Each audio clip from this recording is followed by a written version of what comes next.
What started as a harmless idea quickly turned into one of the most dangerous scams in the spiritual community, something I'm sure we're all familiar with: manifestation. The idea that your thoughts create your reality. Want to manifest abundance? Simply visualize that money entering your bank account, and the universe will take care of the rest. Say these affirmations and your soulmate will appear instantly, effortlessly.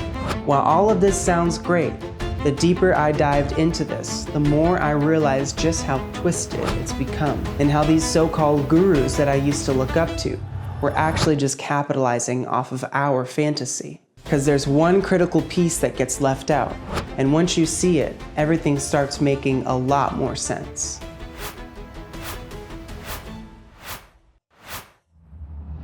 I've broken this video into 3 parts.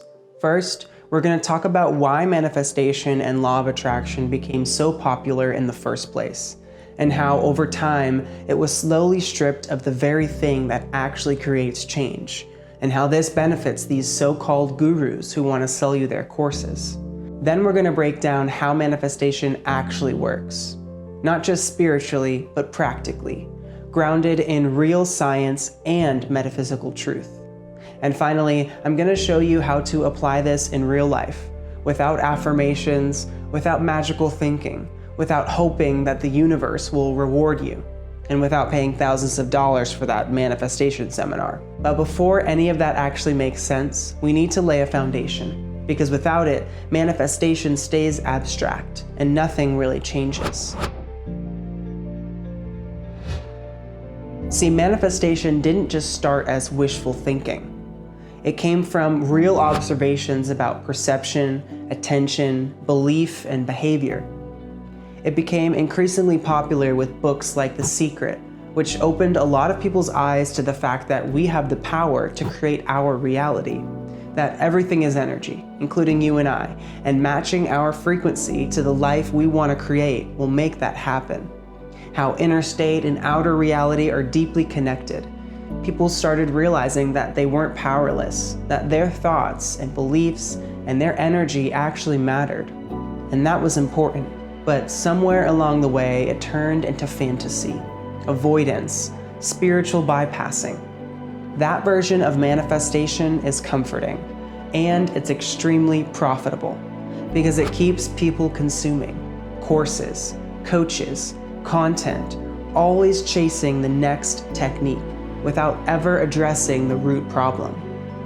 And when things actually worked, people failed to mention the actions that they took to get those so-called manifestations. This is where it went wrong. Responsibility was slowly taken off the individual and handed to the universe. If it didn't work out, it was because you didn't shift your identity enough. You weren't aligned enough. Your energy didn't match the frequency that you desired. All you have to do is detach. Keep visualizing, keep saying those affirmations, and try this new method in my new book. Manifestation alone cannot change your reality. No amount of affirmations will ever override that. There's no magical shortcut that bypasses real work. But manifestation does have some truth to it. And let's talk about why. If it's not how social media makes it out to be, then what is it actually about? The root of the idea is actually quite powerful. It describes how everything in our universe responds to the frequency that we emit, since we're also made up of energy and vibration, just like the matter around us. Learning to tune our frequency to match that which we desire will shift what we experience. But not through these new age methods of 369 and trying to visualize your way into a new life without actually taking any action. You see, the reason manifestation works is because it shifts our awareness to what we want, and that alone will spiral forward into our actions and behaviors, which will create that shift. But the problem lies when we give our power away to the universe and hope that everything will show up in divine timing. What this does is creates a culture where people don't actually take action towards their goals, but instead just hope it'll be handed to them by aligning their frequency just right. Imagination does not move reality. Hold on, do you hear that? Do you hear the beeping? I'm manifesting this truck to stop beeping. Manifesting them to stop going in reverse. It didn't work. Oh, it did work. See, imagination does not move reality. Action does. Imagining what you want just opens up the probability that it could happen for you. But you have to actually move physical matter in order to see a change. Now, you can speed up this process by quantum leaping, but that's a whole other topic, and it's also not what you think. I have a full separate video about that if that interests you to watch after this one. The reason law of attraction is important to understand is because it points out something that most people miss. Most of your behavior isn't conscious. It's automatic, inherited, conditioned beliefs run by old survival patterns. When your body is stuck in survival, you'll keep choosing the same timelines, unconsciously. You have the same limiting belief program running the show, and so you keep getting the same result. This is why awareness alone doesn't change your life. It's just the first step. Awareness without regulation and action becomes frustration. And insight without embodiment becomes spiritual entertainment. See, real manifestation happens when you change how you show up in your environment. So that gets us to the real point. How do you actually apply this into your life? Not in theory, not spiritually, but in real life. The real work isn't asking for a new life. It's becoming conscious of the patterns that keep you stuck in the one that you already have, and cultivating the awareness and discipline to choose differently.